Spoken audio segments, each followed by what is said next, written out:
in dollar terms on a futures market is the crime. That is the Right. crime. That's the big crime. That enables other small little crimes of, like, within that huge criminal system, you can do other smaller crimes that enable you to accelerate the crime that you're already doing. It looks like we've bottomed. I think we bottomed in silver at about 66. I'm just looking at the technical chart from that, and the open interest numbers in gold, which remain low, about 410, 420,000. But you don't usually get below 400,000. It's very rare. That only happens in like a financial crisis. And the fact that silver is still in what people call backwardation, I just want to clear that up because I'm on record saying that this isn't backwardation, but other people saying it is backwardation. Well, it kind of is and it kind of isn't. It's backwardation in the sense that spot silver in London is more expensive than silver futures in New York, and that persists. It's not backwardation in the sense that spot silver in New York is still cheaper than future silver in New York. But since people don't usually use New York as a spot market, even though it is in the front contract, it's not really used that way. So in the sense that London silver is still more expensive than New York silver, that means that speculators or hoarders or whoever they are, they're bidding up metal as opposed to paper, right? Right. If metal is actually being bid up as opposed to the paper, then the spot price in London will go up relative to the futures price, which is the speculative paper, which could theoretically be delivered and sometimes actually is, but most of the time isn't. But spot silver in London that's what you're buying. You're buying the metal. So that's more expensive than the futures, and it's been that way since October 9th, 2025, on and off, but mostly on. Mostly it's been more expensive for like months now. And we can describe the end game as however we want, like end of society, end of the dollar, people trading gold and silver coins outright, division of labor breaking down to bare necessity, however we want to describe it. But the I guess the market way of defining it is permanent gold backwardation, as Keith Weiner says, and that's when the spot gold is permanently more expensive than futures gold, which means that nobody wants to trade the futures and everybody just wants the gold. So it appears that that's what's happening in silver now. And before we're going to get to gold backwardation, we're going to have silver backwardation. The question is it permanent? Well, it might be permanent already, because every time silver takes a dump, the backwardation between London and New York gets worse. So that means that silver can't go down without the metal actually being bid higher, and exacerbating the shortages. So we might already be in permanent silver backwardation, which isn't a monetary Armageddon because the chief money right now is gold, it's not silver. But before we see gold backwardation, we're going to see silver backwardation, and it looks like we're already there. Backwardation occurs when spot prices exceed futures prices, often signaling immediate demand for physical delivery. In silver, London spot prices have intermittently traded above New York futures since October 2025. While not absolute across all exchanges, the persistence matters. When physical metal commands a premium over paper contracts, it indicates preference for possession rather than promises. Most futures contracts never settle in metal, yet spot buyers demand actual bullion. This shift can reflect industrial consumption, investment hoarding, or hedging against instability. When it persists, markets are revealing stress, subtle at first but potentially structural. Well, if people are bidding silver away, all markets clear, right? You Right. always get what you bid for unless there's an artificial cap on it. Like if there's an artificial minimum or artificial maximum for tomato prices, and the store says, well, tomatoes are $1 a pound, but limit 3 pounds for customer, right? That's a shortage because the store is limiting you. They're saying, we're going to put the price below market clearing rate, but you can only get 3, right? That's a shortage. Because maybe you would want 4 or 5, but you're not allowed to because you're not. If it was at the market clearing price, they wouldn't care how much you bought because it is the market clearing price. Generally speaking, the amount of buyers will equal the amount of sellers. So it doesn't matter what other actors, how much silver they want. If they want more, and they keep it for whatever they want. Whether they're using it for solar panels or like Santeria goat worship. It doesn't matter. Whatever they want to do with it, I don't care. Right.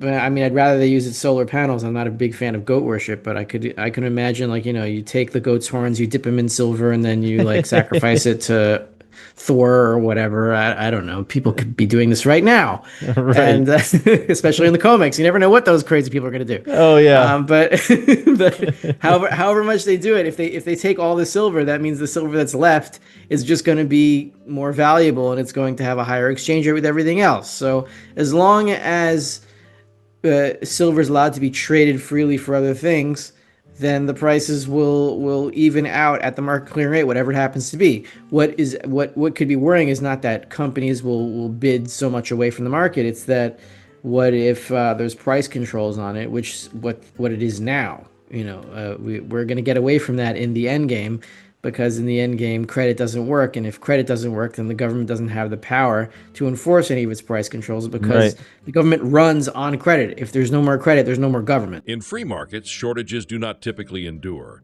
Prices adjust upward until supply and demand balance. However, distortions emerge when pricing mechanisms are influenced by leverage, derivatives, or policy intervention. If buyers aggressively accumulate physical silver, remaining supply naturally becomes more valuable.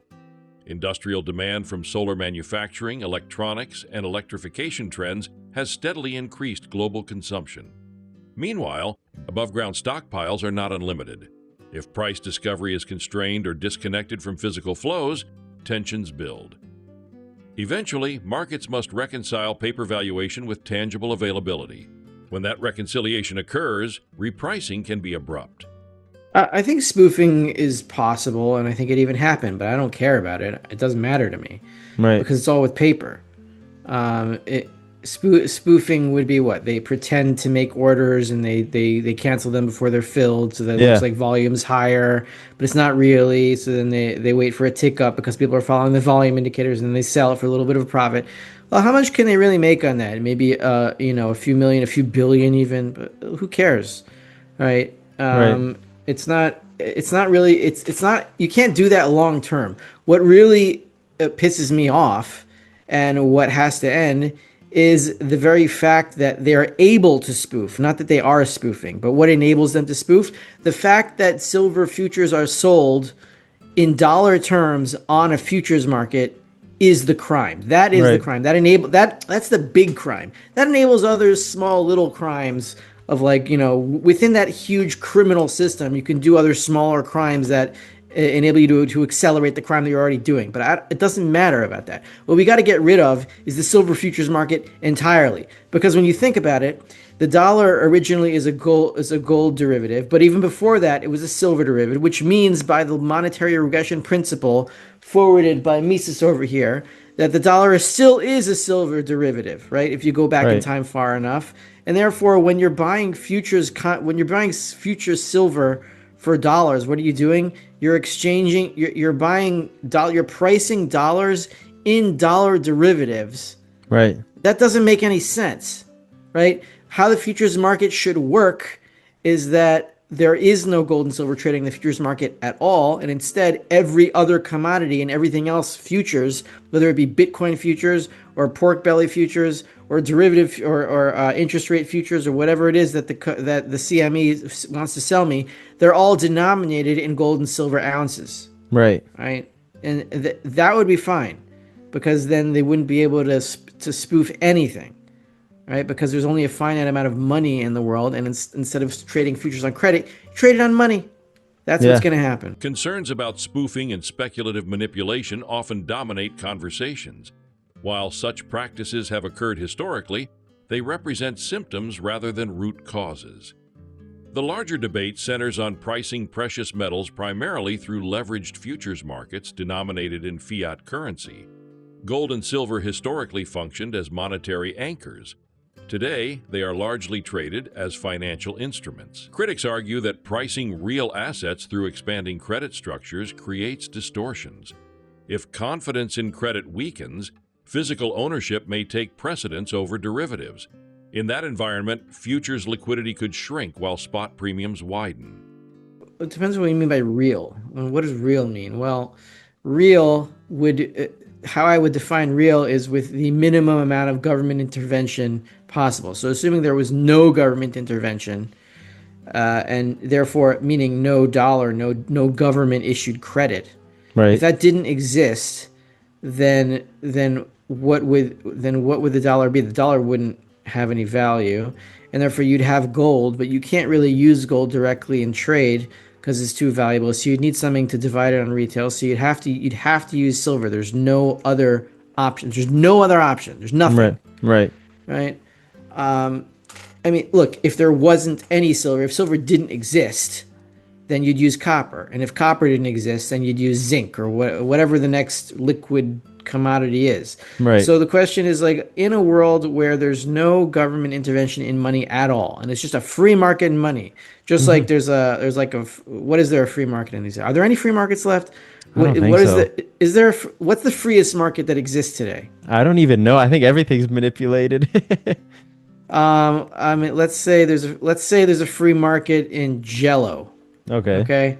Okay. So then so what's the natural price of Jello? It's whatever it is without government intervention. So what's the natural price? What's the natural price of silver? It would be whatever there is without government credit. So Right. that would probably be a 15-to-1 ratio of whatever the value of gold is in terms of Right. other commodities. So that's why I'm waiting for 15-to-1. It doesn't have to be exactly 15. It could be 18, 17, 20. I mean, Yeah. it doesn't matter. It's going to be around there. So at that point, if we do get to even close to there, my prediction is I'll go out on a limb. I don't think I'm going out that far. But if we get close to a 20-to-1, 15-to-1 ratio, something around that time, that area, Right. Right. I would say by that point the dollar isn't working anyway. For centuries, gold and silver maintained ratios near 15 to 1 or 16 to 1 under bimetallic standards. Modern markets have stretched that relationship dramatically, often exceeding 80 to 1. A compression toward 20 to 1 would signal extraordinary monetary dislocation. Such a move would likely coincide with broader instability in fiat systems rather than simple commodity strength. Gold remains the primary global reserve asset, yet silver's industrial demand adds complexity. If silver enters sustained backwardation before gold, it may foreshadow tightening liquidity. Historically, shifts in the gold-silver ratio have aligned with pivotal macroeconomic turning points. Yeah, like if it's 20 to 1 gold to silver ratio, there's going to be something broken in the markets or in the financial system. Yeah, a 20-to-1 gold to silver ratio means the dollar is dead, and you have to use silver. That's what you got to do. Or whatever real asset you have that's a lot less liquid, which Yeah. I hope you don't have to do that. Yeah, absolutely. Now, I wanted to ask you, Rafi, about, there's so many new people on the channel, so many new people in silver and gold because of the recent, in the past 3-4 months, how high silver went up and all the excitement. What would be your guidance for them, going into 2026? I know we've spoken about it in previous episodes about community and your neighbors, but what would be your guidance for them going into 2026? Going into 2026, the advice I've been giving myself is that I can't watch the news anymore. I can't listen to everything that's going on because it's all trying to make me think that everything is going to explode tomorrow. Right, right. I mean, I live in northern Israel. There could be a war here any day now. I'm trying really not to pay attention to it because what the hell am I going to do about it? And like crazier things just keep popping up, and people want me to pay attention to them. I just can't do it, Right. because I see that like the zombie apocalypse is already upon us, and that nobody's making any sense. You can't really talk to anybody. That's why I look forward to these interviews because like at least I can talk to you and a few other people, and so just stay off. The advice I'm giving to myself now, and you can listen. Right, when I was in yeshiva in I guess you call it Jewish law school, we'd have like once a week a rabbi would come in and give us what was called a Musar Shmooze. Musar Shmooze is like it's not anything about law, it's not anything. It's not like law school or anything, but it's like take your personal traits and gather them up into a ball and like examine them. Mm-hmm. So he would say whenever he was giving these speeches, he's like, I'm gonna talk to myself. I'm gonna let you listen. If it has anything to do with you, fine. If it doesn't, like I'm not criticizing you or anything. That's how you open people up to it. But like, say to myself, like, everybody's nuts. This is all crazy. The dollar is nothing. Bitcoin is even less than nothing. And I don't know what's gonna happen on the other side of this. I know what money is. It's the most liquid commodity in an economy. And whenever this is done, I'm going to take my values and I'm going to try to further whatever those values with money. As 2026 approaches, volatility remains elevated. Geopolitical tensions, sovereign debt expansion, central bank gold accumulation, and persistent inflation pressures all shape the backdrop. In uncertain cycles, emotional reactions often amplify risk. Rather than reacting to headlines predicting collapse or hyperinflation, disciplined investors focus on fundamentals, liquidity, diversification, and tangible assets. Money, in its simplest definition, is the most liquid, widely accepted commodity. Throughout history, societies gravitate toward durable stores of value when confidence erodes. Whether the transition is gradual or sudden remains unclear, but understanding monetary principles may matter more than predicting timelines.